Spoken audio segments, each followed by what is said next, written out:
दुनिया भर में हर दिन 1 अरब से भी ज्यादा लोग कोका कोला पी जाते हैं। और इसके सक्सेस का क्या राज रहा है, वो सीक्रेट फॉर्मूला जिसे 100 सालों से कंपनी ने किसी को नहीं बताया, लेकिन आज हम आपको बताने वाले हैं। तो चलिए जानते हैं कि आखिर फैक्ट्री में कोका कोला कैसे बनाई जाती है। इस ड्रिंक को बनाने के लिए सबसे पहले फैक्ट्री में बड़े बड़े बेवरेज कॉन्सेंट्रेट तैयार किए जाते हैं, लेकिन इस बेवरेज कॉन्सेंट्रेट को एक सीक्रेट फॉर्मूला से बनाया जाता है, जिस वजह से कोई नहीं जान पाता कि इसमें क्या मिलाया जाता है। कंपनी अपने इंग्रेडिएंट्स में इसे नेचुरल फ्लेवर लिख देती है। इस बेवरेज कॉन्सेंट्रेट को पानी के साथ मिक्स किया जाता है। इस गोला में 90% तक पानी होता है, क्योंकि कोका कोला को दुनिया के 900 अलग अलग स्टेशंस में बनाया जाता है।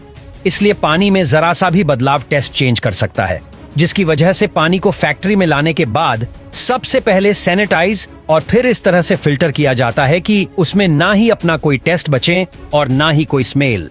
इसके बाद पानी, बेवरेज कॉन्सेंट्रेट और स्वीटनर को बड़े से टैंक में भरकर मिक्स किया जाता है। कोका कोला अपनी ड्रिंक्स में स्वीटनर के तौर पर चीनी की जगह हाई फ्रक्टोज कॉर्न सिरप भी इस्तेमाल करता है, जो कि चीनी से सस्ता पड़ता है।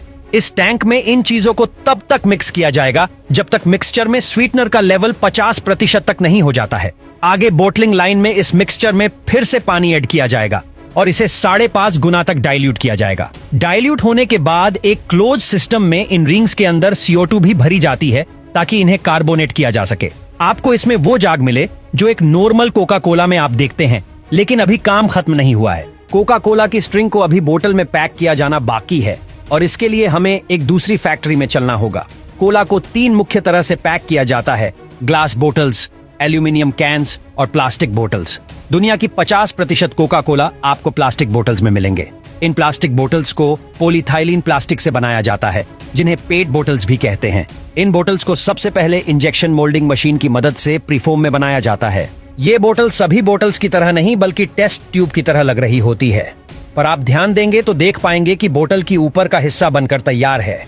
इस हिस्से में ही सपोर्टिंग सिस्टम है और इसी की मदद से ये बोटल्स आगे की लाइन में जाएंगे। प्रीफॉर्म्स ऐसे गुब्बारे की तरह हैं जिन्हें फुलाकर अभी बोटल्स में बदला जा रहा है, लेकिन ये फ्री फॉर्म्स काफी सख्त होती है, इसलिए इन्हें फुलाने से पहले इन्हें एक हीटर से 115 डिग्री सेल्सियस के तापमान से गुजारा जाता है। इसके बाद यह नरम हो जाती है और आगे इन्हें सपोर्टिंग से ही पकड़कर आगे मोल्डिंग प्रोसेस की तरफ ले जाते हैं। मोल्डिंग प्रोसेस में पहले से ही बोटल्स की फोम में सांचे तैयार होते हैं, जिसमें एक मशीन इन फ्री फोम को डालती है और प्रेशराइज एयर की मदद से ये बोटल्स एक्सपैंड करती है।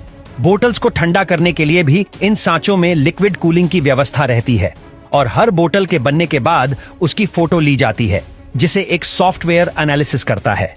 अगर सही नहीं बनी है तो उसे इस लाइन से हटाकर रिसाइकल करने के लिए भेज दिया जाता है और तैयार हुई बोटल्स वापस से फिलिंग स्टेशन की तरफ रवाना कर दी जाती है। फिलिंग रूम में प्रेशराइज कोका कोला को इन बोटल्स में डालना काफी मुश्किल रहता है, इसीलिए फिलर वाल्व सबसे पहले बोतल के प्रेशर को एडजस्ट करते हैं और उसके बाद ही इनमें ड्रिंक किया जाता है।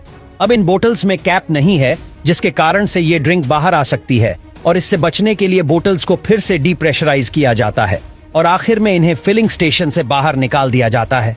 हर मिनट तकरीबन 800 केन्स स्पेलिंग रूम से बाहर आती है। इसके बाद मशीन की मदद से बोटल्स पर कैप लगा दी जाती है। अब इन बोटल्स को 3 किलोमीटर लंबे कन्वेयर बेल्ट से बने रास्तों से एक जगह से दूसरी जगह ले जाया जाता है और आखिर में बोटल्स लेबलिंग स्टेशन तक पहुंचती है, जहां पर मशीन ऑटोमेटेड सिस्टम से सभी बोटल्स पर लेबल लगा देती है। अब एक के बाद एक 6 लेयर्स में इन बोटल्स को खड़ा किया जाता है और इनके चारों ओर प्लास्टिक में पैक कर दिया जाता है।